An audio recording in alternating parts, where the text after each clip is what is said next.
Hello everyone, I welcome you all to my channel guys. आज हम candle wax के ज़रिए चेक करेंगे कि आपको मूव ऑन करना चाहिए या फिर वेट करना चाहिए। इट मीन्स आप जिस भी रिलेशनशिप में हैं, जिस भी पार्टनर को ध्यान में रख के आप रीडिंग देख रहे हैं, तो उस रिलेशनशिप में मे भी हो सकता है कि आपको काफ़ी वेट करना पड़ रहा है, या फिर काफ़ी दिन हो गए स्टेबिलिटी नहीं मिल रही है, या फिर आपको कुछ भी डाइसी सा लग रहा है कि इस रिलेशनशिप में मुझे रहना चाहिए कि नहीं रहना चाहिए। तो देखते हैं कि आपको क्या करना चाहिए। आपको इस रिलेशनशिप से मूव ऑन करना चाहिए या फिर रुकना चाहिए, वेट करना चाहिए। तो रीडिंग जनरल है, कलेक्टिव रीडिंग है, ठीक है, पर्सनल रीडिंग ये नहीं है, उस बात का ध्यान रखिएगा, ठीक है। तो चलिए जानने की कोशिश करते हैं। एंड जब तक मैं कैंडल लाइट कर रही हूँ, आप अपने पार्टनर को याद कर लें। 3 बार उनका नाम ले सकते हैं, 7 बार उनका नाम ले सकते हैं, उनके फेस विजुलाइज कर सकते हैं, उनके बारे में सोच सकते हैं ड्यूरिंग रीडिंग। तो एनर्जी वाइज आप अच्छे से कनेक्ट हो पाएंगे, ठीक है। तो चलिए देखते हैं कि आपको क्या करना चाहिए। आप जिस भी कंडीशन में हैं, आप मैरिड हैं, अनमैरिड हैं, ठीक है ना, कोई भी इस रीडिंग को देख सकते हैं। तो चलिए देखते हैं कि कोशिश करते हैं।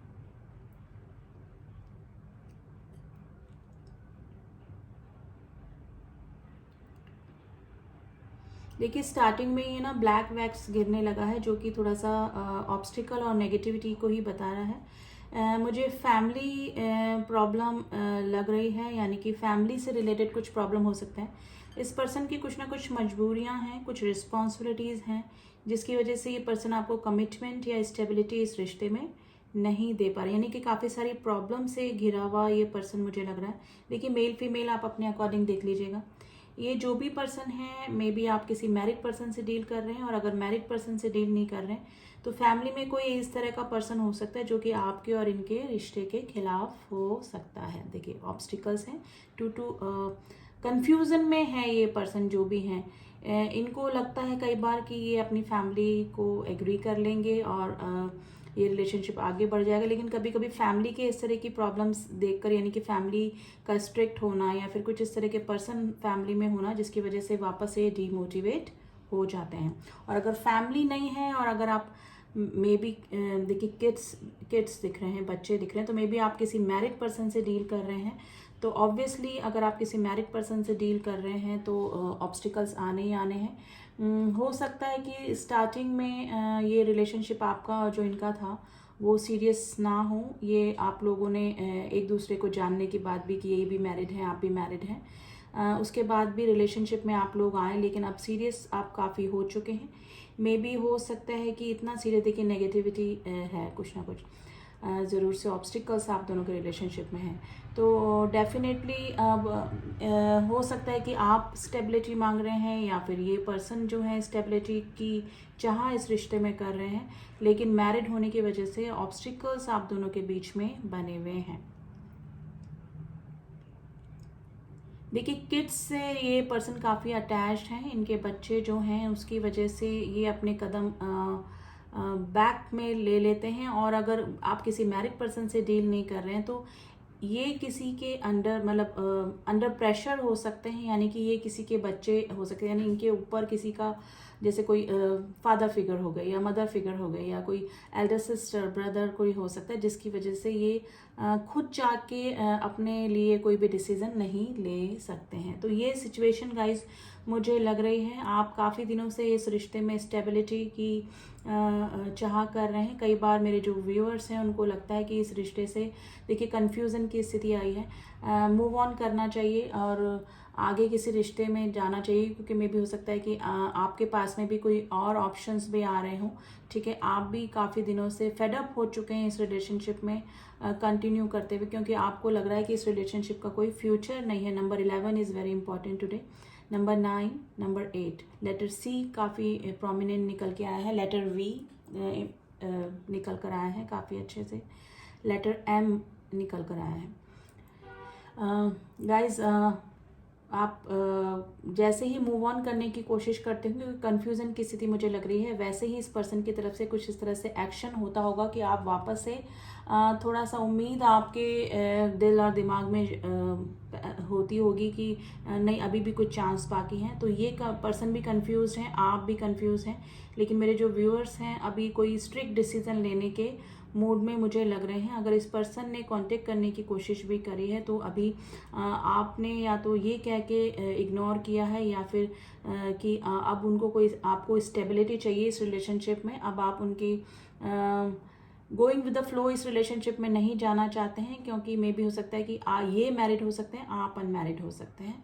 ये सिचुएशन हो सकती है जिसकी वजह से अब आपको अपने फ्यूचर के बारे में टेंशन हो रही है कि अगर इसी पर्सन के साथ में इसी तरह से बना रहना तो आपका फ्यूचर खतरे में जा सकता है। तो गाइज इसी वजह से आप दोनों के बीच में अभी मुझे लेस कांटेक्ट या नो कांटेक्ट की सिचुएशन लग रही है। देखिए ये पर्सन काफ़ी अटैच है आपसे, लेकिन इनकी जो मजबूरियां हैं जिसकी वजह से ये आपको कोई भी कमिटमेंट और स्टेबिलिटी इस रिश्ते में नहीं दे पा रहे हैं। आपके मन में भी फीलिंग्स हैं, आप भी सीरियस हैं, लेकिन अब आप अपने फ्यूचर के बारे में सोच रहे हैं। सिचुएशन कुछ भी हो सकती है गाइज, आप भी मैरिड हो सकते हैं, लेकिन मुझे लग रहा है कि आप अपनी मैरिड लाइफ में हैप्पी नहीं हैं। ये पर्सन आपसे अटैच ज़्यादा है लेकिन अपनी मैरिड लाइफ को छोड़ नहीं सकते। देखिए एक तो ये सिचुएशन हो रही है, और अगर आप किसी अनमैरिड पर्सन से डील कर रहे हैं तो फैमिली में ये किसी के अंडर प्रेशर है, जिसकी वजह से ये आपको कोई भी कमिटमेंट देने में डिले कर रहे हैं या फिर नहीं दे पा रहे हैं। तो गाइज अगर मैरिड इस रीडिंग को देख रहे हैं तो आपको डेफिनेटली इस रिलेशनशिप से मूव ऑन ही करना चाहिए, क्योंकि सिचुएशन यही है। ये पर्सन आपको भी बना के रखेंगे और साथ में अपने मैरिड लाइफ भी चलाते रहेंगे, क्योंकि उस मैरिड लाइफ से निकलना, उस मैरिज से निकलना इनके लिए जस्ट लाइक अ इम्पॉसिबल टास्क होगा, जो कि आपके लिए भी ठीक नहीं होगा। और अगर आप अनमैरिड इस रीडिंग को देख रहे हैं तो आप कुछ टाइम इस रिलेशनशिप को दे सकते हैं, क्योंकि इस पर्सन के दिल और दिमाग में तो आप बने हुए हैं। ये कोशिश कर रहे हैं अपनी फैमिली को मनाने की। देखिए अभी ने कोई भी इनिशिएटिव नहीं लिया है फैमिली को। आई थिंक आधे कुछ पर्सन है जिनकी फैमिली वालों को तो पता भी नहीं है कि आप दोनों रिलेशनशिप में हैं, लेकिन ये पर्सन कोशिश कर सकते हैं। तो अनमैरिड जो पर्सन है, देखिए चांसेस हैं, जो अनमैरिड देख रहे हैं इस रिलेशनशिप मतलब इस रीडिंग को, उनके चांसेस बन रहे हैं, क्योंकि लेकिन थोड़ा सा ये टाइम आपसे मांगा होगा या फिर टाइम आपको देना होगा इस रिलेशनशिप में। तो इस रिलेशनशिप को ग्रोथ की तरफ ले जाया जा सकता है, क्योंकि ये पर्सन के मन में फीलिंग और इमोशंस हैं आपके लिए। एंड ये देखिए 8 ऑफ पेंटिकल्स की एनर्जी है, जो कि वर्क करना चाहते हैं इस रिलेशनशिप में। अभी मे भी हो सकता है कि अभी उन्होंने कोई अपना प्रोजेक्ट भी स्टार्ट किया है या फिर अपने वर्क, अपने करियर पर भी ये पर्सन ध्यान दे रहे हैं। गाइज मुझे भी इसको रखना पड़ेगा, लेकिन ठीक है जब तक चलता है चलाते हैं, आई मैनेज। तो गाइज मुझे इसको रखना ही पड़ेगा। तो गाइज जो अनमैरिड इस रीडिंग को देख रहे हैं उनके चांसेस हैं, मैं बोलूँगी 80% चांसेस बन रहे हैं पूरे कि ये पर्सन आपकी तरफ कोई ना कोई इनिशिएटिव ले सकते हैं, अपने फैमिली वालों को मना सकते हैं। तो सिचुएशन मुझे लग रही है, क्योंकि फ्लावरिंग की एनर्जी आई है, 8 ऑफ पेंटिकल्स, ये वर्क करना चाहते हैं इस रिलेशनशिप में, ठीक है। चीटिंग की कोई भी एनर्जी नहीं है, लेकिन जो अनमैरिड पर्सन है उनके मन में भी आपके लिए फीलिंग्स हैं, इमोशंस हैं, लेकिन रिलेशनशिप में आने के लिए इनको काफ़ी सारे सेक्रीफाइसेस करने पड़ेंगे, और ये सिचुएशन आपकी भी हो सकती है। तो आई थिंक इन फ्यूचर आप खुद ही इस रिलेशनशिप से मूव ऑन कर जाएंगे। तो ये सिचुएशन गाइज मुझे अभी लग रही है आप दोनों की। अब थोड़ा सा हम लोग इनकी एनर्जी निकालने की कोशिश करते हैं कि एनर्जी वाइज अभी ये क्या किस फीलिंग में बने हुए हैं आपके और इनके रिलेशनशिप के लिए। फिर थोड़ा सा आपके लिए भी देखेंगे कि आप अभी किस स्थिति में बने हुए हैं।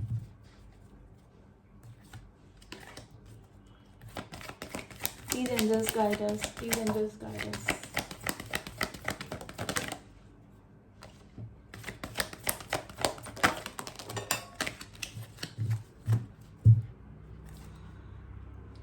कॉर्नुकोपिया,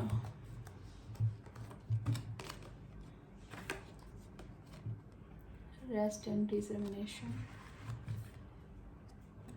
एक्शन एंड ये मैंने यार देखिए यहाँ पे काफ़ी सारे लोग किसी स्पिरिचुअल जर्नी में हो सकते हैं जो कि इस रीडिंग को देख रहे हैं। देखिए जो भी पर्सन है वो, अगर आप किसी का स्पिरिचुअल जर्नी में है तो ये जो रिलेशनशिप है वो आपका इजी नहीं होने वाला है। इन आउट की सिचुएशन, काफ़ी सारे ऑब्स्टिकल्स, इस तरह की सिचुएशन बन सकती है आपके रिलेशनशिप में। और अगर आप किसी स्पिरिचुअल जर्नी में नहीं हैं तो इस पर्सन की तरफ से जो कि अनमैरिड हैं, जो कि अनमैरिड से डील कर रहे हैं, उनकी तरफ से एक्शन देखने को मिल सकता है, क्योंकि अभी वो पर्सन जो है थोड़ा सा रेस्ट एंड रिजर्वेशन की स्थिति में है, यानी कि थोड़ा सा टाइम लेना चाह रहे हैं, या फिर आपसे बोला भी होगा कि उनको थोड़ा सा टाइम चाहिए अपने फैमिली वालों को मनाने के लिए।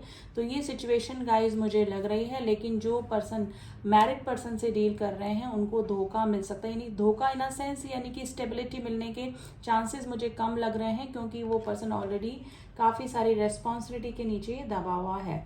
तो सिचुएशन गाइज जो इसमें निकल के आई है वही कार्ड्स में निकल कर आई है।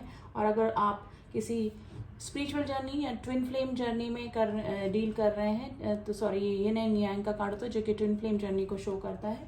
तो ऑब्स्टिकल डेफिनेटली इस रिलेशनशिप में आना है, और ये डिवाइनर गाइडेड जर्नी है। आप कुछ भी नहीं कर सकते इस जर्नी में, जो करना है डिवाइन नहीं करना है। तो 3 सिचुएशन निकल के आए हैं, एक तो मैरिड, एक अनमैरिड और एक स्पिरिचुअल जर्नी वालों की एनर्जी निकल कर आई है गाइज।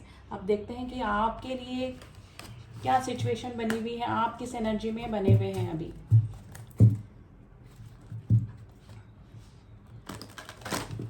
तो गाइज जो मैरिड पर्सन से डील कर रहे हैं उनको अपने फ्यूचर के लिए सोचना चाहिए, उनको मूव ऑन डेफिनेटली कर ही लेना चाहिए, क्योंकि इन फ्यूचर भी ये गोइंग विद द फ्लो ही जाने वाले हैं आपके ये पर्सन जो भी हैं। ये कोई भी स्टेबिलिटी आपको इस रिलेशनशिप में नहीं दे सकते हैं। जर्नी, वापस से जर्नी का कार्ड आया है एंड एंजाइटी। गाइज आपको भी लगता है आप इस पर्सन के साथ में किसी जर्नी पर हैं, ठीक है। आपको काफ़ी टेंशन होती है इस रिलेशनशिप को लेकर। कभी आपको लगता है आपको मूव ऑन करना चाहिए, कभी आपको लगता है कि नहीं मुझे अभी और वेट करना चाहिए। तो जो भी मैंने सिचुएशन बताई, अगर आप मैरिड पर्सन से डील कर रहे हैं तो आपको मूव ऑन करना चाहिए, ठीक है। और अगर आप किसी अनमैरिड से डील कर रहे हैं तो आपको थोड़ा सा वेट करना चाहिए, लेकिन ज़्यादा नहीं, ठीक है। अगर आपको लगता है सिचुएशन आपके पास में कोई और अच्छा ऑप्शन आ रहा है और ये पर्सन आपको कोई भी कमिटमेंट नहीं दे पा रहे हैं, तो आप मूव ऑन कर सकते हैं। लेकिन अनमैरिड लोग थोड़ा सा चांसेस उनके हैं, वो तो वेट करें, अदरवाइज अनमैरिड लोग मूव ऑन कर सकते हैं। वापस से ये नहीं यहाँ की एनर्जी या इस काफ़ी सारे लोग यहाँ पर ट्विन फ्लेम जर्नी में या किसी स्पिरिचुअल जर्नी में हैं। तो ये थी एनर्जी गाइज। अब थोड़ा सा एंजेलिक एडवाइस आप लोग के लिए देख लेते हैं, और आज हम मोनोलॉजी से देखेंगे, क्योंकि न्यू मून भी गया है अभी, सॉरी फुल मून गया है 28 अक्टूबर को। तो यूनिवर्स आपको क्या एडवाइस कर रहे हैं कि क्या आपको करना चाहिए, आपकी सिचुएशन के अकॉर्डिंग आपकी क्या एडवाइस निकल कर आती है। Let's see.